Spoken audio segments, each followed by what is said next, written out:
ఎలా ఉన్నావు ప్రభువా? నీలాంటి రక్తమే ఆదాము కూడా కలిగి ఉన్నప్పటికీ ఆదాము పాపం చేశాడు, నువ్వు ఎట్లా పాపం చేయలేదు ప్రభువా? మాకు వచ్చిన ఎన్ని వచ్చినాయంటగా నీకు, మరి ఎలా ఉన్నావు అంటే యేసయ్య చెప్పిన సమాధానం యోహాను సువార్త 6:56-57 ఉంది. నేను ఎలా జీవించానో తెలుసా? ఈ అసాధారణ జీవితం నా తండ్రి మూలంగా జీవించాను. నీళ్లలో బతకాల్సిన చేప ఒడ్డును కూడా బతుకుతుంది అంటే దానికి నీళ్లలో అందాల్సిన జీవం ఒడ్డును కూడా అందుతుంది. అది అసాధారణ జీవితం జీవిస్తుంది.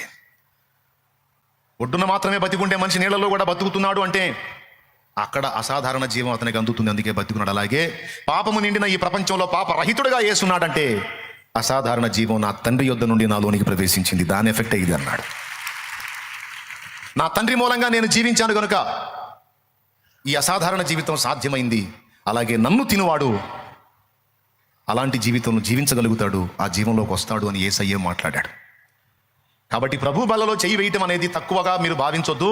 మీరు నిజంగా ఆత్మీయంగా చివరి వరకు సజీవంగా ఉండి క్రీస్తులో నువ్వు నిత్యత్వంలో చేరాలంటే, నువ్వెంత పెద్ద ధనికుడివైనా, గొప్పోడివైనా, అయ్యగారివైనా, అమ్మగారివైనా మర్యాదగా ఓవర్ యాక్షన్ మానుకొని ఆదివారం దేవుని మందిరానికి వెళ్ళి ప్రభు బలలో చేయి వేయాలండి. అమ్మగారు మరియు అయ్యగారు ఖచ్చితంగా చేయాలండి ఆ పని. మూడవది, యేసు శరీర రక్తాల్లో చెయ్యి వేసిన వ్యక్తి నేను తండ్రి మూలముగా జీవించుచున్న ప్రకారము నన్ను తినువాడు నా మూలముగా జీవించును అన్నాడు. ఇప్పుడు యేసయ్యలో పాపం ఉన్నదని మనం చెప్పగలమా?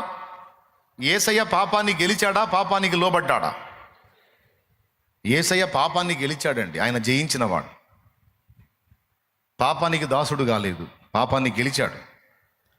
మళ్ళా ఇదంతా పాపం నిండిన లోకం. ఈరోజు నువ్వు పరిశుద్ధుల మధ్యలో కూర్చున్నావు, నీ మాట, పాట, పలుకు, వ్యవహారం అంతా పవిత్రమే. కానీ ఇక్కడ దాటి అవతలకి వెళ్ళావంటే మళ్ళా పాప ప్రపంచంలోకి అడుగు పెడతావు. ఆ ప్రపంచంలోకి నువ్వు ఎంటర్ అయ్యావంటే నీకంతా దరిద్రమే, చండాలమే. నువ్వు ఎంత జాగ్రత్తగా నోటిని కాచుకుందామన్నా, కళ్ళని కాచుకుందామన్నా, చేతల్ని నడతల్ని కాచుకుందామన్నా కుదరదు. అదంతా మలినం. అందులోనే నువ్వు జీవించాలి. తప్పు చేసేవాడిని ఎందుకురా తప్పు చేస్తున్నావు అంటే, తప్పేంది సార్, ఇది సాధారణం, అందరూ చేసేదే నేను చేస్తున్నాను, నేనేం స్పెషల్గా చేయట్లేదే, ఇది నేనే చేసినట్టు మాట్లాడుతున్నారు. కొంతమంది తేడా పడ్డోళ్ళని ఇది తప్పు కదా అని అడిగామనుకో, ఖచ్చితంగా వాళ్ళు వాడే డైలాగ్, మరి పెద్ద మనుషులు ఎవరు, పెద్ద మనుషులు ఎవరు రమ్మను, మంచి పిల్లలు ఎవరు రమ్మను.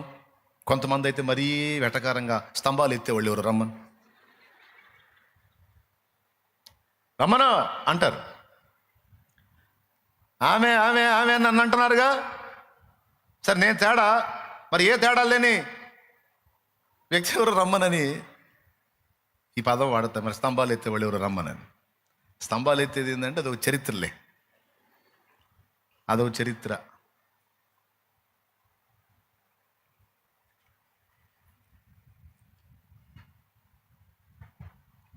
పతివ్రత ఏ తప్పు చెయ్యని భర్తను ప్రేమించే పతివ్రత వెళ్ళి నమస్కారం పెడితే ఒక స్తంభం లేచి నిలబడిందంట. అదొక పెద్ద కథలే, అది చెప్పుకుంటే మళ్ళీ టైం చాలదు మనకి. అందుకని అప్పుడు వచ్చింది ఈ స్టోరీ, అందుకని అప్పుడు వచ్చింది ఈ సామెత, స్తంభాలు ఎత్తే వాళ్ళు ఎవరని.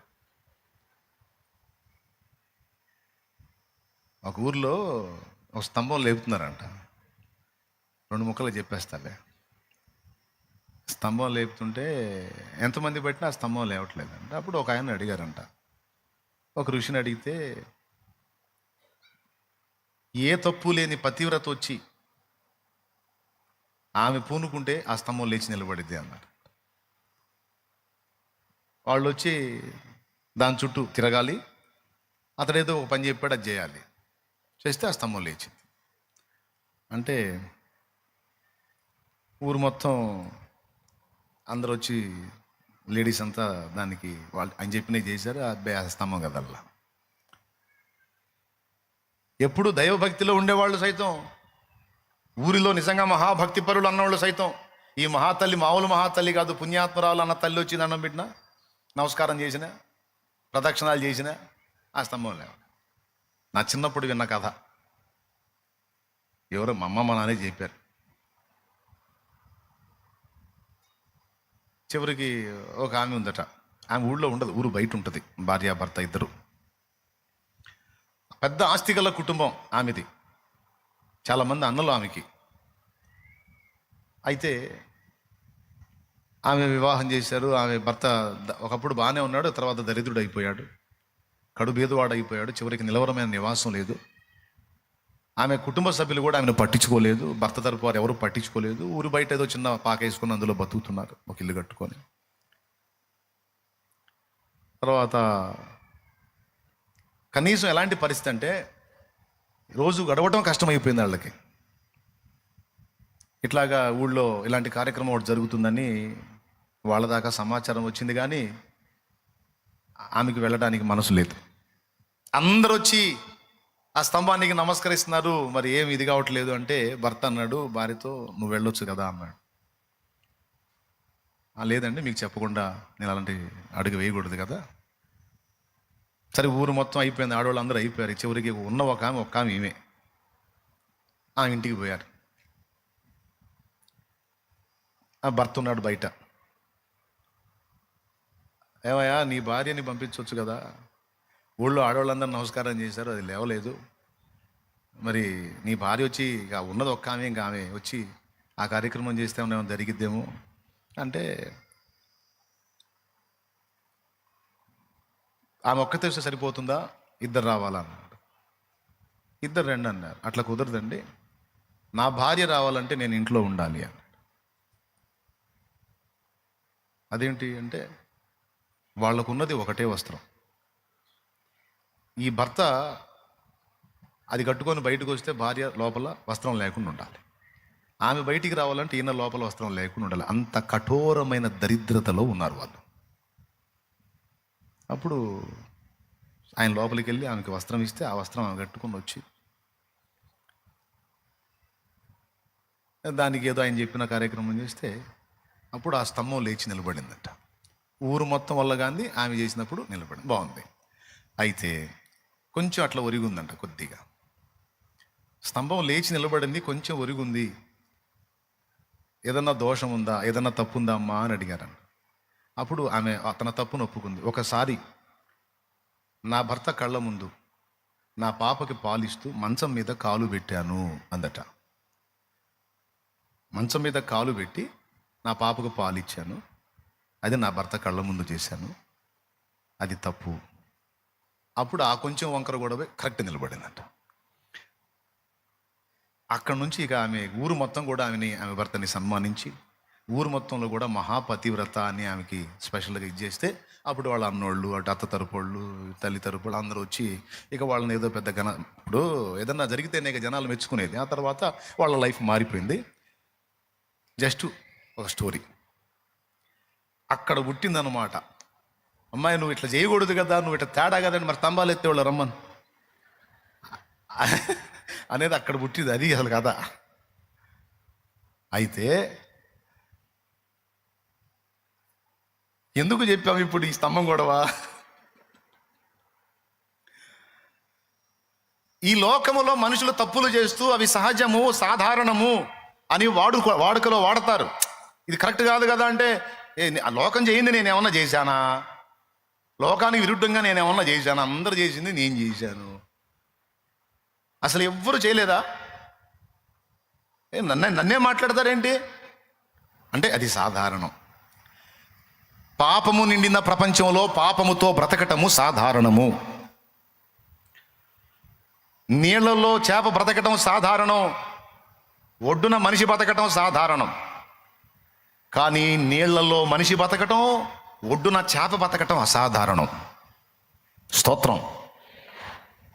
నీళ్లలో చేప బతికింది, మనం ఆశ్చర్యపోతామా, అది చేప ఏందిరా నీళ్ళలో బతుకుతుంది, మనమైతే చచ్చిపోము, చేప ఎట్ట బతుకుతుంది అని మనం ఎప్పుడన్నా ఫీలింగ్ ఇచ్చామా? ఒకవేళ మనం ఎవడి ముందని అలా అన్నాం అనుకో, వాడు మనం లెగదిగా చూస్తాడు. ఏందంటే చూస్తున్నావు, చేప ఏంది అందులో బతుకుతుందంటే బిళ్ళలు వాడుతున్నావా అంటాడు. టాబ్లెట్లు వేసుకుంటున్నావా, టాబ్లెట్లు వేసుకుంటున్నావా, టాబ్లెట్లు ఏంది, చేప ఎట్లా బతుకుతుంది నీళ్ళ, చేప నీళ్ళలో బ్రతక బయట బతికిద్దిరా మెంటల్ అంటారు. అది నీళ్ళలోనే బతికిద్ది, బయట తీసే సచ్చిద్ది. కానీ నీళ్ళల్లో బతకాల్సిన చేప బయట కూడా బతుకుతుంది అంటే అది అసాధారణం. బయట బ్రతకాల్సిన మనిషి నీళ్లలోకి వెళ్ళి కూడా బతికే ఉన్నాడు, రోజులు బతికే ఉన్నాడంటే అసాధారణం. అలాగే పాపము నిండినటువంటి ఈ ప్రపంచంలో పాపరహితుడుగా ఒక మనిషి బతకటం అసాధారణం. అది సాధారణమైన విషయం కదా, అసాధారణం, అసాధ్యం. కానీ యేసు బతికాడు. బతకటమే కదా, సవాలు కూడా విసిరాడు. నా యందు పాపమున్నదని మీలో ఎవడు స్థాపించునో రండి అని కేకలు వేశాడు. అక్కడికి దమ్ము లేదు, ఫలానా విషయంలో నువ్వు పాపం. ఆఖరికి పొంతి పిలాతు సభలో యేసుని నిలబెట్టి అనేక రకముల నేరములు ఆయన మీద మోపిరి గాని వాటిలో ఒకటైనను ఆయన మీద రుజువు పరచ జాలకపోయిరి. చివరికి పిలాతు ఏమన్నాడో తెలుసా? ఈ నీతిమంతుని యందు నాకే దోషము కనబడలేదు అన్నాడు. బిడలారా, జాగ్రత్తగా గమనించండి. ఈ నీతిమంతుని యందు నాకే దోషము కనబడలేదు అని పొంతి పిలాతు సాక్ష్యం ఇచ్చాడు. యేసు ప్రభువే బాహటంగా మాట్లాడాడు, నా యందు పాపం ఉన్నదని మీలో ఎవడు స్థాపించును అని.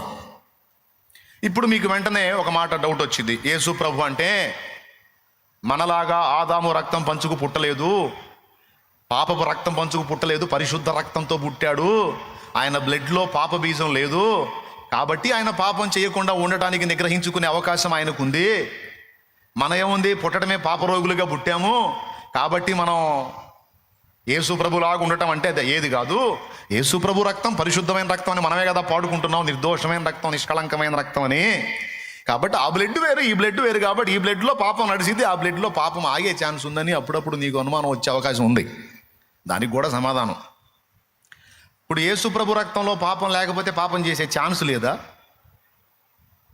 ఆదామును చూడండి, యేసయ్య అయినా ఒక స్త్రీకి జన్మించాడు. ఆదాము అసలు ఒక స్త్రీకి జన్మించలా, స్త్రీయే ఆదాము నుండి జన్మించింది. స్త్రీయే ఆదాము నుండి జన్మించిందండి. మరి ఇప్పుడు ఆదాము బ్లడ్లో పాపం ఉందా? ఆదాము సృష్టించబడినప్పుడు ఆదాము రక్తము పరిశుద్ధమైనదే, హవ్వ రక్తం కూడా పరిశుద్ధమైందే. మరి పరిశుద్ధ రక్తం కలిగి ఉండి వాళ్ళు పాపం చేయలేదా? అలాగే యేసు కూడా పరిశుద్ధ రక్తం కలిగి ఉండి పాపం చేసే ఛాన్స్ లేదా? ఉంది. అయినను ఆదాముకి ఎదురైన శోధన ఒకటైతే నా యేసయ్యకి ఎదురైన శోధనలు ఇన్ని. హెబ్రీ పత్రిక 4:15 సాక్ష్యం ఇచ్చింది, మన ప్రధాన యాజకుడు మన బలహీనతలలో సహానుభవం లేనివాడు కాడు గాని సమస్త విషయములలో ఆయన మనవలే శోధింపబడినను పాపము లేనివాడుగా ఉండెను. చదువు హెబ్రీ పత్రిక 4:15. మన ప్రధాన యాజకుడు మన బలహీనతల యందు మనతో సహానుభవము లేనివాడు కాడు గాని సమస్త విషయములోను మన వల్లనే శోధింపబడినను ఆయన పాపము లేనివాడుగా ఉండెను. అది సమస్త విషయములలో మన వలెనే శోధింపబడినను ఆయన పాపము లేనివాడుగా ఉండెను. ఎలా ఉన్నావు ప్రభువా? నీలాంటి రక్తమే ఆదాము కూడా కలిగి ఉన్నప్పటికీ నీ ఆదాము పాపం చేశాడు, నువ్వు ఎట్లా పాపం చేయలేదు ప్రభువా? మాకు వచ్చినాయన్నీ వచ్చినాయంటగా నీకు, మరి ఎలా ఉన్నావు అంటే యేసయ్య చెప్పిన సమాధానం యోహాను సువార్త 6:56-57 ఉంది. నేను ఎలా జీవించానో తెలుసా? ఈ అసాధారణ జీవితం నా తండ్రి మూలంగా జీవించాను. నీళ్లలో బతకాల్సిన చేప ఒడ్డును కూడా బతుకుతుంది అంటే దానికి నీళ్లలో అందాల్సిన జీవం ఒడ్డును కూడా అందుతుంది. అది అసాధారణ జీవితం జీవిస్తుంది. ఒడ్డున మాత్రమే బతికుండే మనిషి నీళ్లలో కూడా బతుకుతున్నాడు అంటే అక్కడ అసాధారణ జీవం అతనికి అందుతుంది, అందుకే బతికున్నాడు. అలాగే పాపము నిండిన ఈ ప్రపంచంలో పాపరహితుడుగా యేసున్నాడంటే అసాధారణ జీవం నా తండ్రి యొద్ద నుండి నాలోనికి ప్రవేశించింది, దాని ఎఫెక్ట్ ఇది అన్నాడు. నా తండ్రి మూలంగా నేను జీవించాను గనుక ఈ అసాధారణ జీవితం సాధ్యమైంది. అలాగే నన్ను తినువాడు అలాంటి జీవితంలో జీవించగలుగుతాడు, ఆ జీవంలోకి వస్తాడు అని యేసయ్యే మాట్లాడాడు. కాబట్టి ప్రభు బల్లలో చెయ్యి వేయటం అనేది తక్కువగా మీరు భావించొద్దు. మీరు నిజంగా ఆత్మీయంగా చివరి వరకు సజీవంగా ఉండి క్రీస్తులో నువ్వు నిత్యత్వంలో చేరాలంటే, నువ్వు ఎంత పెద్ద ధనికుడివైనా, గొప్పోడివైనా, అయ్యగారివైనా, అమ్మగారివైనా మర్యాదగా ఓవర్ యాక్షన్ మానుకొని ఆదివారం దేవుని మందిరానికి వెళ్ళి ప్రభు బల్లలో చెయ్యి వేయాలండి. అమ్మగారు మరియు అయ్యగారు ఖచ్చితంగా చేయాలండి ఆ పని. ఎగ్గొట్టకూడదండి, ఎగ్గొడితే జీవం పోయిద్దండి. నన్ను తినువాడు నా మూలముగా జీవించును. ఒకరోజు తినలేదు, ఆ జీవం పోయిద్ది. మన రోజు బతికుండాలంటే తినాలి కదండి. ప్రభు ఏర్పరిచినట్టు కనీసం ఆదివారం నుంచి ఆదివారం 6 దినాల మధ్య నువ్వు ఆయన జీవాహారం, ఆయన శరీర రక్తం, ఇది నా శరీరం అన్నాడు, ఇది నా రక్తం అన్నాడు, వాటిల్లో నువ్వు చేయి వేస్తే ఈ 6 దినాలకు సరిపోయిన జీవం దేవుడు నీకు ఇస్తాడు, మళ్ళా నిలబడతావు. అంతేగాని నాకు వెళ్ళడం కుదరట్లేదు బ్రదర్, చర్చికి వెళ్ళడం కుదరట్లేదు బ్రదర్, నువ్వు నన్ను ఎంత అభిమానించే వ్యక్తివైనా ఈ మాటతో నన్ను అభిమానించడం మానేసిన, యూట్యూబ్లో నన్ను ఫాలో అవటం మానేసిన, ఐ డోంట్ కేర్. మర్యాదగా చర్చికి పో, ప్రభు బలలో చెయ్యి. నువ్వు ఏ ఊర్లో ఉన్నా, ఏ వాడలో ఉన్నా, ఏ ప్రాంతంలో ఉన్నా, ఏ ప్రదేశంలో ఉన్నా, ఖచ్చితంగా ప్రభు బల్ల కోసం నువ్వు దేవుని మందిరానికి వెళ్ళి తీరాల్సిందే. లేకపోతే అసాధారణ జీవితం జీవించడం నీకు సాధ్యం కాదు. నీవు దేవుని సన్నిధికి వెళ్ళి ఆయనను భుజించినట్లయితే నువ్వు ఇంకొక దాన్ని భుజించడానికి నీకు శక్తి వచ్చిద్ది. అదేందో కూడా చెప్తా. ఇంకొక దాన్ని భుజించడానికి నీకు శక్తి వచ్చిద్ది. అది భుజించాలంటే శక్తి కావాలి. ఆ శక్తి కావాలంటే ముందు ఆయనను భుజించాలి.